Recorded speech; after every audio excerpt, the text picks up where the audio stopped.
was one thing that you mentioned in the book. At some point you were, I think, having a little difficulty, and you said you trusted the void to help me. I don't know if you remember writing that. Right. But what does that mean for you, trusting the void to help you?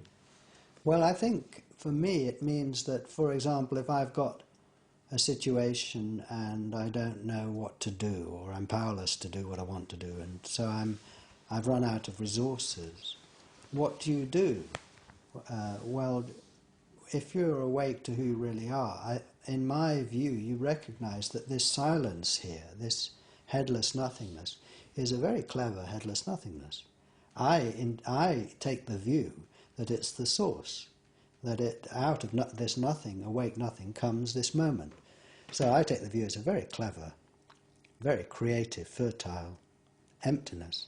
And I think that in that moment, when I don't know what to do next, I probably, seeing who I am and paying attention to not only the view out but the view into the nothing, I kind of hand over or surrender or wait for something to come up out of the nothing.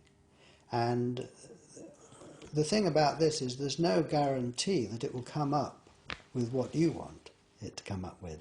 Or in the time frame you're hoping. Yes, that's right. There's no guarantee. It's an experiment. Yeah. And this is why it's trust, I suppose.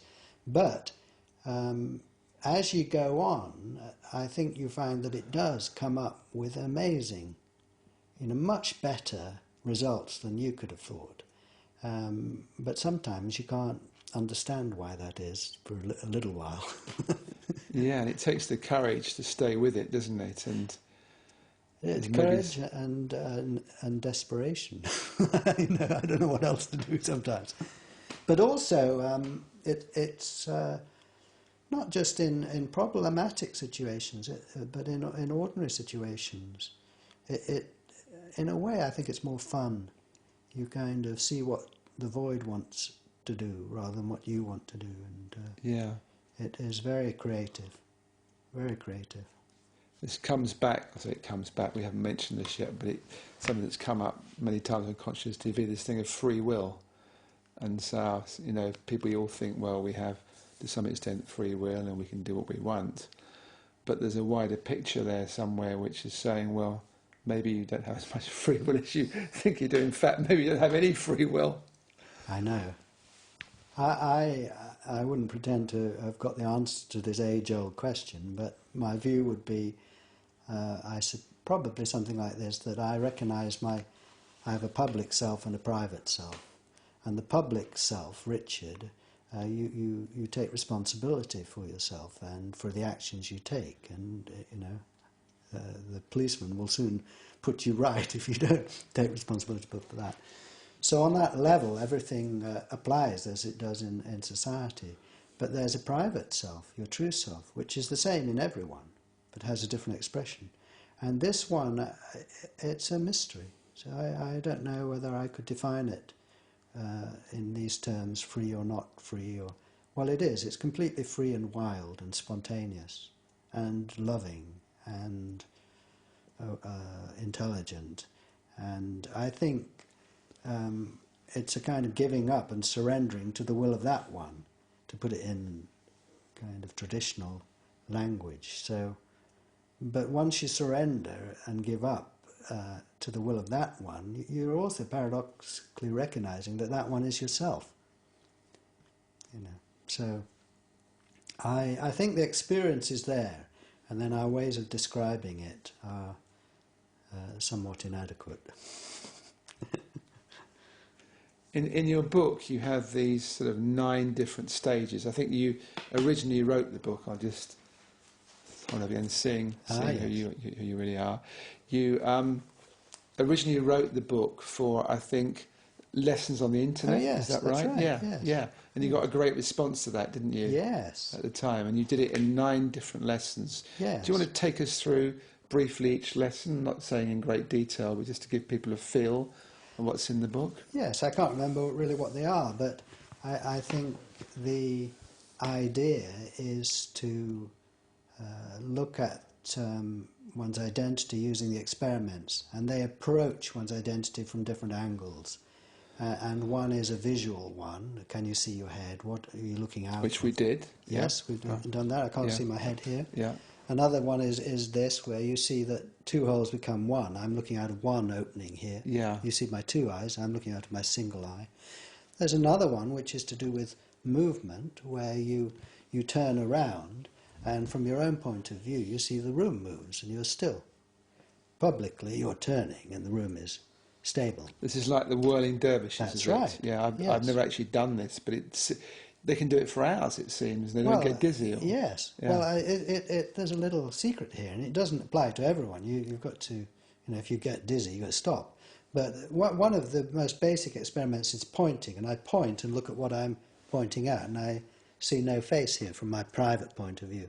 And then you stand up and start to turn around, and you see the room going past, but nothing moving here. So you're still. Yes. I would say I'm still and the room moves. Now, when you're aware of that, you can do it for ages. Well, I can do it for ages without getting dizzy, really, because you're still. And from this experiment, you can draw many applications. For example, when you're travelling, seeing that from your own point of view, you go nowhere. I didn't come to the studio here, it arrived in me. Now, that's my own private experience. Okay. And this makes a difference to travelling. And when you're driving, you're seeing that the scenery is moving and you're still. Privately, you see, it's like having a secret. Okay. And this helps with stress, really. The world is a stressful place. But here there's no movement and no stress. And you're awake to this place that's free.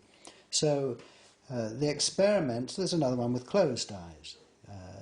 When I close my eyes, you see me close my eyes, but for me the room disappears and now the room reappears. Yeah.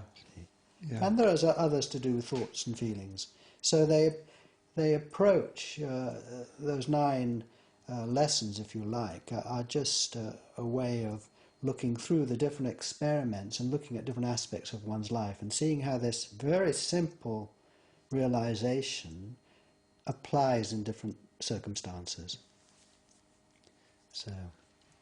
And you get a pretty decent response from. Is it still available on the internet? The lessons. No, that was turned into that book. Yes. Okay. But then since then we've completely redone the website, and on the website now we have a free course, so you can subscribe for free, and you'll get emails. Yeah. Inviting you to remember your true nature and to explore the different aspects of it. So there's another course there that is available for people. And do you manage to stay pretty much in this flow most of the time in your life now? I think so, yes, I think so. And so do many of my friends. I'm not saying this is special to me, but it's a wonderful thing. And I think the more you go on with it, the more you realise it's always been there and it's very natural. And if you're not directly aware of the space you're looking out of, you know that it's there, and any time you like you can become aware of it. So if it's not on the front burner, it's on the back one, and you can bring it forwards. And so there's no worry really about it. But I think, yes, and this is the experience of many of my friends, Douglas included, but many friends, that it becomes a kind of just a natural thing, natural. I'm now with you, Ian, and I am conscious that I am face to no face. I'm not particularly thinking it, but I am. I don't see Richard's face at the same time. I see no. I'm built open for you.